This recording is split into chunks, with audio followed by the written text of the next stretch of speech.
Welcome student. आज हम लोग पढ़ेंगे नियम एवं विधि में अंतर। तो पहले जानते हैं कि नियम क्या है। तो देखिए, नियम से आशय ऐसी योजना से है जिसके अनुसार परिस्थितियों विशेष विशेष में कार्य किया जाता है। मतलब नियम क्या है, रूल क्या है, जिसके हिसाब से काम किया जाता है। जिस नियम के जो नियम है काम करने का, जैसे कि बैंक का जो ऑफिस है वो 10 बजे खुलेगा, है ना? आप तभी जा सकते हैं बैंक में 10 बजे, तभी आपको कैश मिलेगा, अन्यथा नहीं मिलेगा। तो ये रूल है बैंक का। और विधि क्या है? विधि से आशय ऐसे तरीके से जिसके अनुसार कार्य किया जा सकता है। विधि ये एक तरह से मान लीजिए कि आप बैंक जाइएगा, तो आपको फॉर्म भरना होगा तभी आपको पैसा मिलेगा। आपके पास कितनों अकाउंट में पैसा रहे, आप कितना बड़ा ग्राहक रहिए क्यों ना, आप अगर कहिएगा कि नहीं हमको पेमेंट दीजिए, तो आपको पेमेंट नहीं मिलेगा। आपको विधि के अनुसार चलना होगा, है ना? मेथड के हिसाब से चलना होगा।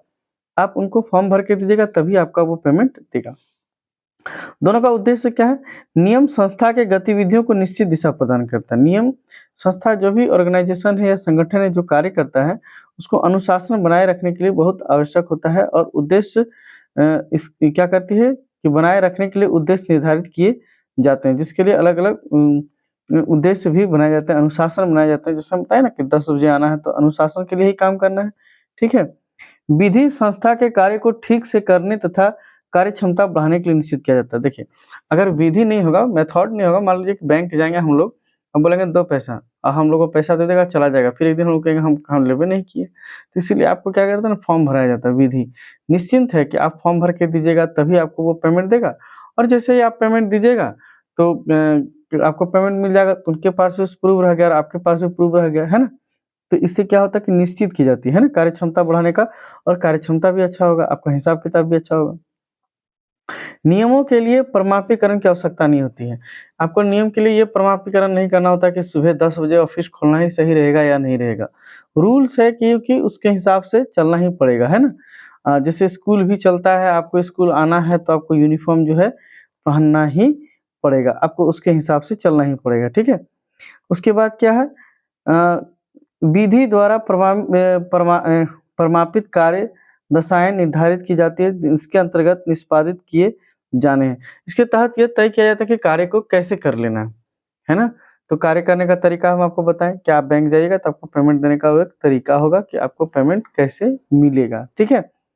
नियमों का पालन सभी अनिवार्य रूप से करना पड़ता है। नियम जितने भी लोग हैं सबको इसका पालन करना होगा। अगर नहीं करिएगा तो आपको क्या मिलेगा, इसके लिए दंड की व्यवस्था की जाती है। जैसे आप स्कूल भी लेट जाते हैं तो आपको स्कूल में भी आपको फाइन लगता है, लेट फाइन, है कि नहीं?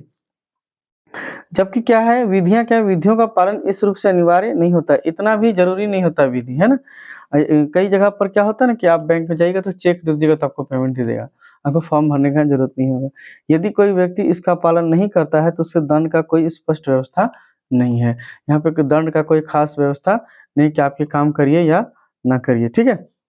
जैसे आप सोच रहे हैं कि होमवर्क नहीं बनाए हैं, तो बच्चा लोग होमवर्क बनाते हैं तो होमवर्क नहीं बनाया, तो हो सकता है टीचर दंड दे या तो नहीं भी दे। है कि नहीं? लचीलापन, नियम निश्चित एवं कठोर होते हैं। नियम बहुत ज़्यादा कठोर होता है कि नहीं आपको 10 बजे स्कूल आना ही पड़ेगा या 10 बजे आपको ऑफ़िस आना ही पड़ेगा। विधियाँ आवश्यकता और परिस्थिति के अनुसार बदला जा सकता है ना? आपको हर बार अलग-अलग विधि बताया जा सकता है काम करने का। नियम का संबंध मुख्यतः व्यक्तियों और उनके समूहों से होता है। बहुत सारे लोग मिलकर जो एक संगठन होता है उसका साथ नियम काम करता है, जबकि विधि का संबंध मुख्यतः संसाधनों और कार्यप्रणाली से होता है कि कार्य करने का क्या प्रणाली होगा। तो आज आपको नियम और विधि का अंतर बताएँ। नेक्स्ट क्लास में आपको एक और अंतर बताते हैं। आज के लिए इतना ही। Nice to meet you. Jai Hind.